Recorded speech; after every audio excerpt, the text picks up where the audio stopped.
Barulho de gente comendo irrita, né?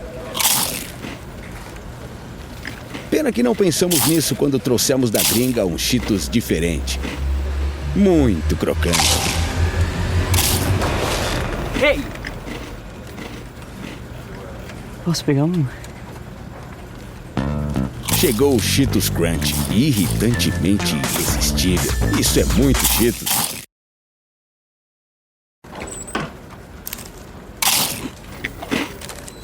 Barulho de gente comendo irrita, né? Pena que não pensamos nisso quando trouxemos da gringa um Cheetos diferente. Muito crocante. Ei! Posso pegar um? Chegou o Cheetos Crunch, irritantemente irresistível. Isso é muito Cheetos. The National Broadcasting Company presents Joel McCrea in Tales of the Texas Rangers. Tonight, transcribed from Hollywood, another authentic reenactment of a case from the files of the Texas Rangers.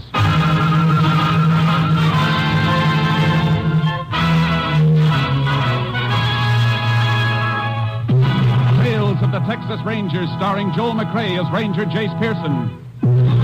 Texas, more than 260,000 square miles. 50 men who make up the most famous and oldest law enforcement body in North America.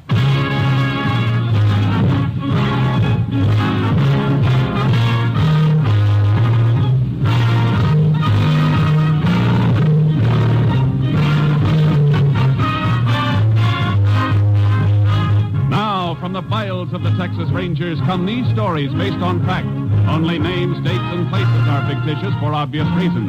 The events themselves are a matter of record.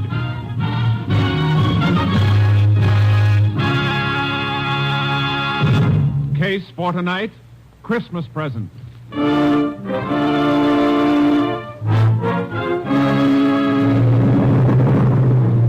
It is 2 p.m., December 21st, 4 days before Christmas in the Depression year of 1931. On a city street corner in North Texas, a man dressed as Santa Claus suddenly leaves his post beside a large red pot labeled Help the Poor. Shivering with cold, he enters the newly opened building of the Panhandle Equity Bank and approaches the bank guard. Say, mister, you mind if I stay in here a few minutes, warm up a little? I sure don't. I've been watching you through the window. Don't know how you stood it as long as you did. Oh, this Santa Claus outfit's pretty warm at first, but then the cold sort of creeps in on you. How long they expect you to stand out in that? Oh, 8 to 2. 6 hours, that's all. Well, it's 2 o'clock right now. You can go home. Not till my relief man shows up, I can't. Can't leave till he gets here. Some money in the pot out there. Oh. Well, why don't you wait right in here till you see him? Well, I was hoping you'd say that, because I'm sure... Oh, there he is now. Just drove up in the car. Oh, you can't leave a car parked there in front of the bank. There's a time limit on parking. Well, I think he's just wondering why I'm not there. I better go out and... Oh, he sees me. He's coming in. Howdy. Howdy. Was wondering when you get here. God let me come in and warm up. I hope your Santa Claus suit is warmer than his. We'll be closed up by the time you need warming. I don't think I'll get very cold. I got a Colt 45 in my pocket, pointed right for your belly. Now, don't move, boy. Don't move, he said. Keep your hand away from your gun. You guys are pulling the stick up. No kidding. You figured that all out by yourself, stupid? Let's make it a nice, quiet stick-up, huh? Just walk to the rear of the bank with us, take us through the door to the money in the vault. Now, go on. You'll never get away with this. You just trying to attract any attention. You'll never live to know whether we're doing or not. All right. Open that door. The girl by the desk has to open it. It's button control. Well, tell her you want in. Miss Keene. Oh, I'm sorry, Mr. Lovett. Your Santa Claus friend's coming in with you? Yeah. We're so busy, I didn't even notice it. Something wrong, Mr. Lovett? You look kind of sick. You'd be more than sick if you let out one yelp. They got guns in their pockets, Miss Keene. Watch your mouth, sister. Nobody else can see us now. Take his gun. I've got it. Now, sister, whether he lives or not is up to you, understand? What do you want me to do? Open the cases of those money trays. Get to it. All right. You got the sack. Tell her what to put in it. Stuff it into your jacket when you're through. All right. And remember, sis, one yap and this jerk gets it. All right. Go on. Come on, now, stuff it in the sack. What are you going to do when you leave? Come on, faster. What do you mean? We'll give you a chance to get away. I mean, we won't yell or anything until you're gone. Honest. Oh, yeah, that's real nice of you. Maybe you ought to be wearing the Santa Claus suit instead of me. You think I'm going to fall for a... Hurry up, will you? One of the bank executives is heading back here. All right. I'm almost through. As soon as I get it in my... Hey, what are you doing back here, Lovett? Why aren't you out front? These Santa Claus fellas, Mr. Peabody, just wanted to... Well, what's the other one doing in the vault there? Miss Keene, what the... Oh! You're going to answer this question later, when and if he comes to. And congratulations on your self-control. You're liable to get medals for saving your own lives. All right, let's go. I got it. All right, let's leave these people to quiet. Wait. Oh!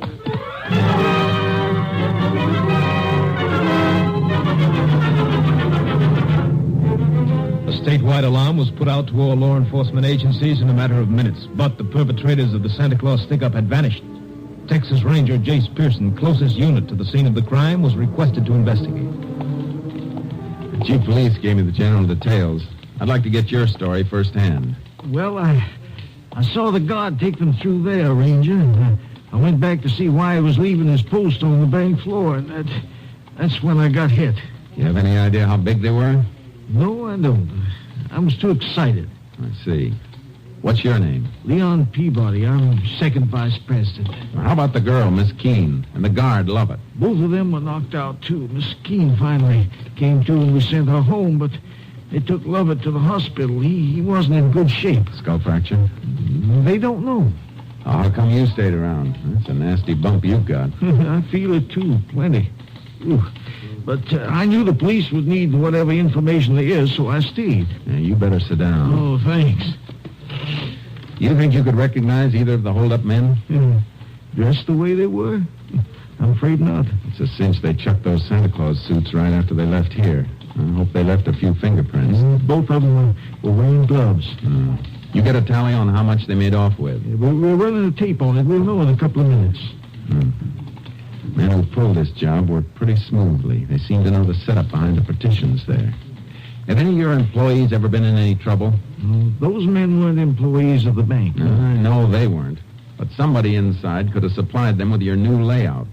Helped them plan the job. Well, sir, all of our employees have been with us for at least a year, and we haven't taken on any new ones since we moved over here 2 months ago. Mr. Peabody. Oh, yes, Donnelly. Is that the rundown? Yes, sir. 63,800. And we've got serial numbers on some of the larger bills. Good. That'll help if they try to pass any. I'll take a copy of that list. Police can alert the other banks and merchants. We'll get numbers out on the statewide and interstate. We may run down some more serial numbers when we cross-check deposits. That'll be fine. I think you ought to go home now, Mr. Peabody. We can reach you there if you're needed. Oh, thank you. I guess I shouldn't even think about myself, though. I'm a bachelor, but the God love it, he's got a wife and 3 children. Pretty rotten Christmas present for them if he doesn't pull through.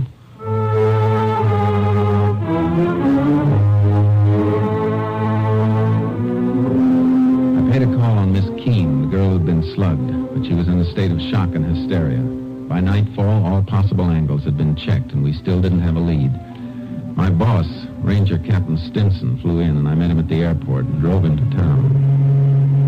You talked to all the welfare agencies that have Santa Clauses stationed on the streets? Yeah, and every man they have checked out clean. It was a phony setup, Captain. Even though one of the bandits spent the whole day right out in the corner outside the bank. Well, that was smart. Got the bank guard used to seeing him. Yeah. City police are checking to see if they can find out where the suits came from and who got them. Good idea. How's the bank guard doing? Love it? I checked the hospital. He's still out. No fracture, but they can't bring him around. He may have... KTXA to Unit 10. That's yours, Jason. Yeah. Unit 10. Go ahead, KTXA. City police report stolen car found in alley off Crockett Street between Maple and Lolly. Maybe car used in Panhandle Equity Bank robbery. Police chief requests your assistance.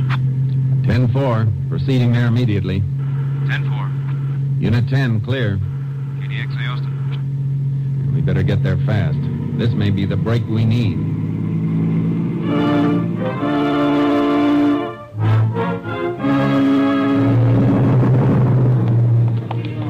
Here it is, Rangers. Abandoned in the alley. Prowl car spotted it and checked the license on the stolen car list. When was it reported stolen, Chief? Early this morning, but the owner says it might have been missing since yesterday. He's been away. You check on him? Yep, he's clear. That's where he said he was. What makes you fellas think this is the car? Found this on the floor, under the seat. Big red button. Off a Santa suit, all right. I'm going to climb in behind the wheel for a second. Ask one of the men in the prowl car to flash his light this way. Sure.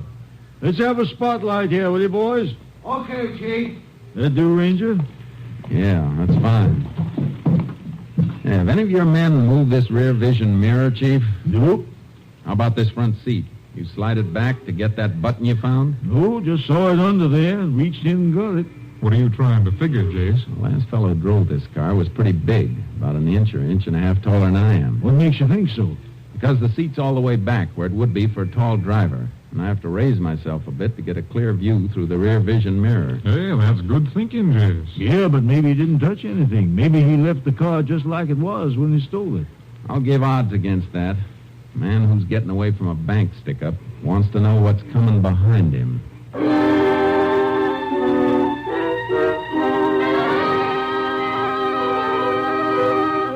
All roads out of the city had been under watch since the report of the robbery, so the men we were after figured to be close by.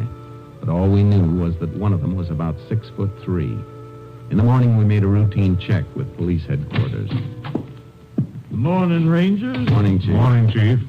Your men come across anything? I'm just going to check through this report. Tells us the location of just about every Santa Claus suit in town. All of them belong to organizations, use them for their Christmas parties. Of course, once in a while, they let some private individual borrow them for a kid party or something, as if they put up deposit money. You got a list of the places that have loaned suits out and who got them? That top paper. I was just starting to check it.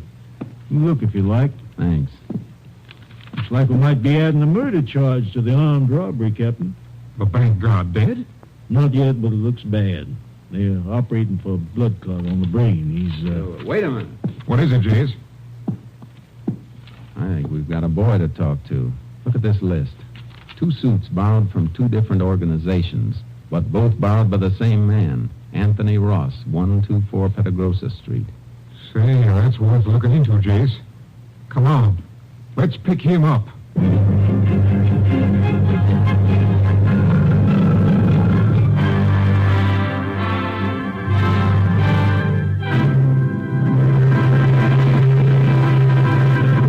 You are listening to Tales of the Texas Rangers, starring Joel McCrea as Ranger Jace Pearson.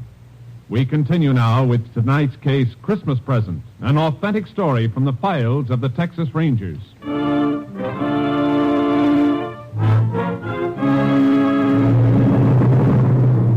home of Anthony Ross at 124 Petagrosa Street turned out to be a rundown shack on the outskirts of town. A small boy and girl, not dressed well enough against the cold, stopped playing with a mongrel dog as we drove up. They stared at us while we went up the rickety porch, the dog barking at our heels. It's all right, boy. It's all right. Take it easy. Good pup. There's a good... Yeah, what? Oh, Texas Rangers. You Anthony Ross? Yeah? We'd like to come in. Oh, sure. Annie, you and Jim take the dog in the back of the house and play there. Look at those suit boxes, Jace. Yeah, I see him. What do you want to see me about? We can start with those boxes on the table. What's in them? I don't know. Just a couple of packages. That's all. They ain't mine. You better open them up, Jace. Yeah. No. Wait a minute. I tell you, they ain't mine. You got no right to... This search warrant says we have. Search warrant? Now, look. Those things ain't stolen. They were rented. Mm-hmm. Couple of Santa suits, all right, Captain. And look, a button missing from the jacket of this one. I don't know what this is all about. Why are you... Maybe we can refresh your memory. The guard you slugged at the Panhandle Equity Bank isn't expected to live. What? Who was wearing the other suit, Ross? Who was your partner? What are you guys doing to me? I don't know what you're talking about. We're talking about the $63,000 stick-up you and somebody else pulled yesterday. And since you're about 5'10", I can tell you that your partner's about 6'3". Rangers, you're making a mistake. I don't even know anything about a holdup. The button missing from this suit was found in your getaway car, the one your partner drove. It wasn't me. I tell you, I didn't even know what kind of costumes were in them boxes. They ain't mine. Then where'd you get them? I picked them up at a couple of places yesterday morning. You say you picked them up, and you're trying to tell us you don't know what's in the boxes. I picked them up for somebody else. They were rented out in your name. The woman ordered them in my name. What woman? The one who hired me to pick them up. That's a pretty phony story, Ross. Who was this woman you're talking about? What's her name? I don't know. I don't even know. You better come with us, Ross. No. You gotta listen to me. Please listen. You gotta believe me. I was in town early yesterday morning. She come right up to me on the street. I was pulling my kid's old wagon along, trying to find some junk I might sell. You sure you don't want to think this story over before you go any further? She asked me if I wanted to earn $1 running a couple of errands. I said, sure. A buck could give my kids a meal for a change. She asked me my name and address, and I told her, and then she told me to wait while she went into a booth and made some phone calls. When she come out, she sent me to 2 different clubs, told me there'd be costumes and packages. She had them left in my name to avoid confusion, she said. You didn't think that was funny? Mister, all I could think about was earning $1. She gave me money, deposit money for the costumes, and told me to come back and meet her with the stuff on that same corner. Where were you at 2 o'clock yesterday afternoon? I was looking around for a junk again for a couple hours after I delivered the packages, and I guess at 2 o'clock I was walking back home from town. It's a long walk to here in this weather. Cost of a bus ride will buy a loaf of bread for the kids you saw outside. Is that a crime? What's it to you if I walk my feet off to feed my kids? All right, Ross. That was a nice act. But there's a big hole in it. You say you delivered the Santa Claus suits to a woman you didn't know. But you've still got them. Yeah, I got them. They're going to mean a good Christmas. No, you're not going to believe what I tell you. The woman came here last night, drove up in a car, woke me up. She said she was leaving town in a hurry. It didn't have time to take the costumes back herself, and if I'd take them back, I could keep the deposits. $15 each. But you're not going to believe that, are you? You better get your coat. Will you give me a chance to ask one of the neighbors to watch out for my kids? I'm afraid you'll be gone too long for that. I'm sorry, but we'll have to take him into the juvenile home. Oh. I guess they'll get better care there than I've been able to give. Will you give me a chance to ask one of the neighbors to watch out for my kids? I'm afraid you'll be gone too long for that. I'm sorry, but we'll have to take him into the juvenile home. Oh. I guess they'll get better care there than I've been able to give. I'll get my coat. Ross, you been doing any painting around here? Painting? This place looked like it ever saw paint. Put me jazz there, Jace. I just noticed this inside the leg of this Santa Claus suit. Paint blob. Looks fresh. Well, how come it's inside the leg, not outside? I don't know. That's something we'll have to figure. This is the large size suit. Must have been worn by the big boy we're looking for.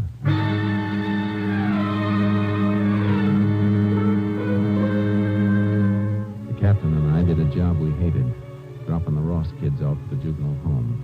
Sometimes it's the only thing to do. They cried for their father.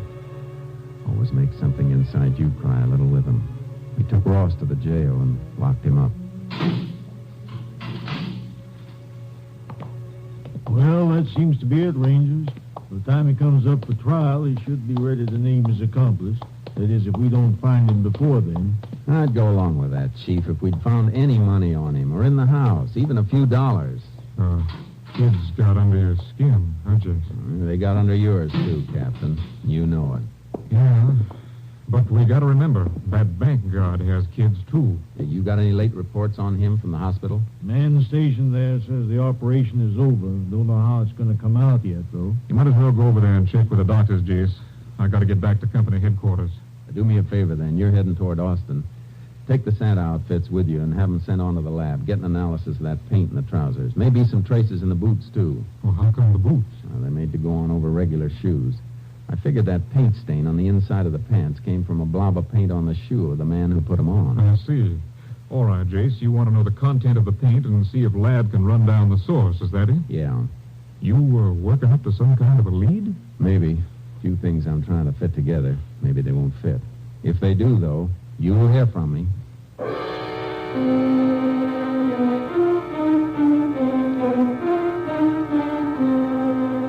I went over to the hospital and checked with the doctors, but the outcome was still in doubt. The guard's wife was there, face twisted with worry and fear. There was nothing I could do to help, so I got some sleep. Then in the morning, I went back to see the police chief. Oh, Ranger, I'm glad you dropped in. I just had a long-distance call from your lab headquarters at Austin. Report on that paint. Mm-hmm. Yeah, I wrote it all down. Paint is manufactured right here in town. Brand name is Light Glow. Light Glow, huh? Mm-hmm. Can you get a list of local painting contractors who use it? Well, I reckon just about all of them do. It's good paint, and this wouldn't hardly be Texas if we didn't deal with a local outfit, would it? No, it wouldn't. Thanks a lot. I'll see you later. Where you going? Over to the Panhandle Equity Bank.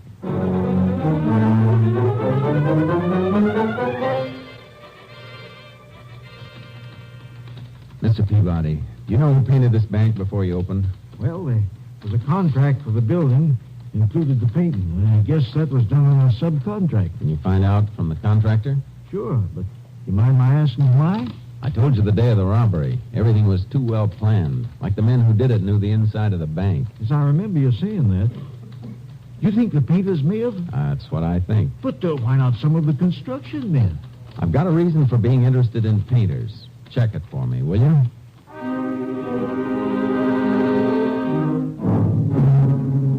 He checked. Contractor gave the name of the painters. 2 men, Eddie West and Martin Poggin. They'd been working the day of the robbery, he said, at a house on the north side of town. I went out to the house to see the owner. Why, yes, Ranger. They worked here all day that day. I remember we heard the report of the robbery on the radio. They were both here all day? Yes. Didn't even go out to eat? Had their lunches with them.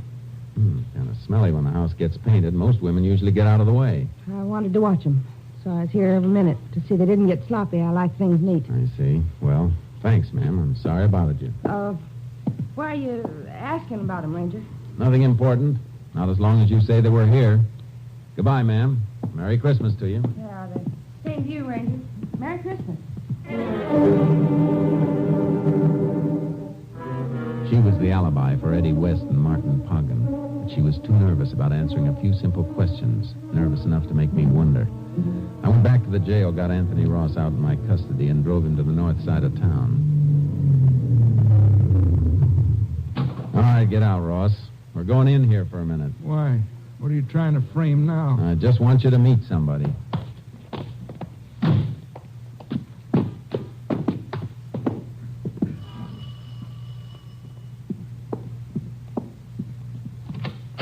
Well, back again, Ranger. I thought we'd... That's her. Ranger, that's the woman. Who is he? Who is this man? You ought to remember me, lady.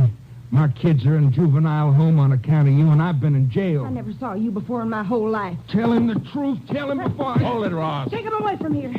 Go away, both of you. Ranger, I got those costumes for her. For her. You're a liar, a liar. That word fits somebody, all right. Can I come in and have a look around, ma'am? What for? What do you want?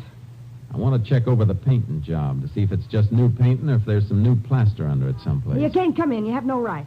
The boys you're alibying for must have come back here after they cracked the bank. Because you must have picked them up in your car after they ditched the one they're using. I don't know what you're talking about. Wouldn't carry the money on them. Did they cover it up here, safe under fresh plaster and paint until it cools out? No. I can call for a search warrant and wait till a crew comes and tears this place apart. It'll go better for you if you don't try to cover. The money isn't here. Well, come on. Where is it? It's here, all right. In that wall. behind the picture. Come on, Ross. Which one's your boyfriend? Poggin or West? Eddie. West. He said we'd get married. Go to Europe next year. You'll all go someplace next year, but it won't be Europe. West about 6'3". Yes. How did you know? I got an early Christmas present. Somebody sent me a crystal ball.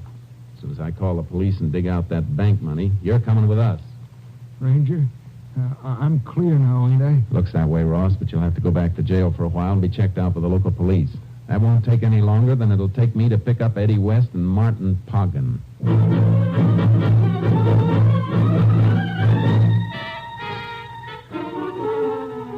I made my call, then took West's girlfriend and Anthony Ross back to jail. Poggin and West were playing it smart, working right up to Christmas Eve like a couple of house painters would be doing. I found out where they were working, a loft of a warehouse. Local police covered the building while I went in.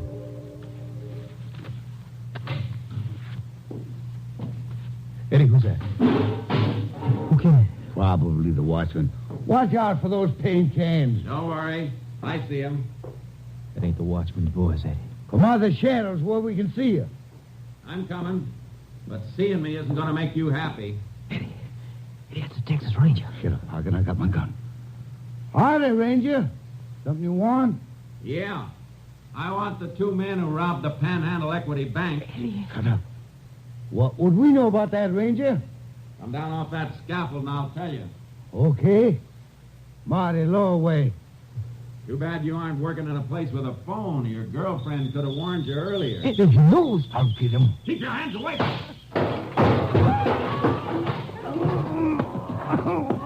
I'm hurt. I'm bleeding. I just nicked you when you tried to dig for that gun in your pocket. You're not hurt. We didn't do nothing, Ranger. Somebody should have told you that the real Santa Claus gives. He doesn't take. Get up and try this present I've got for you. A pair of handcuffs.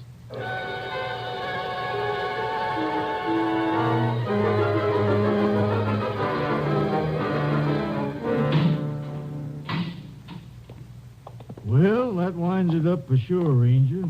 Didn't turn out too bad either. Just heard from the hospital. Guard passed the crisis. He's going to be all right. And you couldn't have better news, Chief. Just in time, too. It's getting dark. Christmas Eve. You let Anthony Ross go? Mm-hmm, about 10 minutes ago. He didn't seem too happy, though. Just like he didn't care. What with his kids in the juvenile home and everything. Judge mightn't even release him if he can't care for him. Ross didn't have a dime. Not even bus fare. It'd take him a couple hours to walk home. Oh, why didn't I think? Well, maybe it's just as well that way. Let me call the judge. And Mr. Peabody, the bank vice president. Mm-hmm. Stores will be open late, won't they? Sure. Why? It'll take Ross a long time to get to his house. Maybe we can get some of your boys to help us and change his mind about Christmas.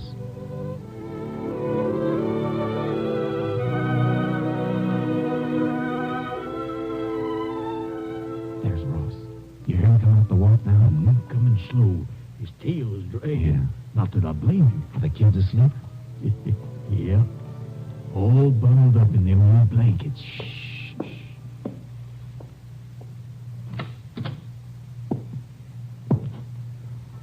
What? Ranger. And Chief. The lights. They're on. The power company turned them off. Yeah. They sent a man out to turn them on again. What's all this stuff? Oh, it's Christmas tree. All those toys and things. Tomorrow's Christmas, Ross. For you and your kids. They're in the bedroom asleep. My kids. You brought my kids back to me. Yes, and there's plenty of grub in the kitchen. And you've got a job. Starting next week at the Panhandle Equity Bank. Just go in and see Mr. Peabody after the holiday. Meanwhile, he sent you a little cash in this envelope. Sort of a Christmas bonus, just like the rest of the employees get. Well, we have to be going. Merry Christmas. Yep. Merry Christmas, Ross. Merry Christmas, fellas. Merry Christmas. And God bless you. Thanks.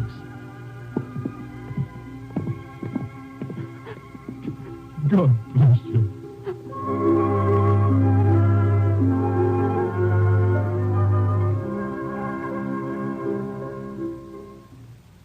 On behalf of all of us on Tales of the Texas Rangers, this is Joel McCrae wishing you a very Merry Christmas. Next week, Joel McCrae in another authentic reenactment of a case from the files of the Texas Rangers.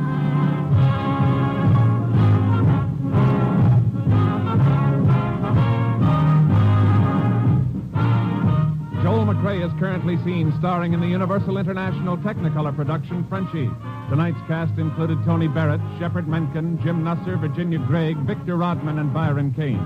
This story was transcribed and adapted by Joel Murcott, and the program was produced and directed by Stacy Keach. This is Hal Gibney speaking.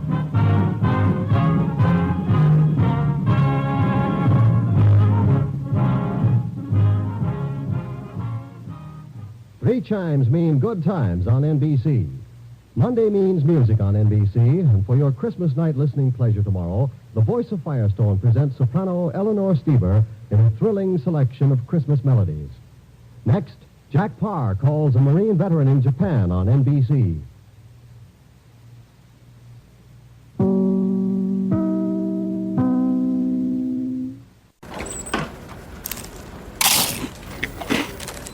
Barulho de gente comendo irrita, né?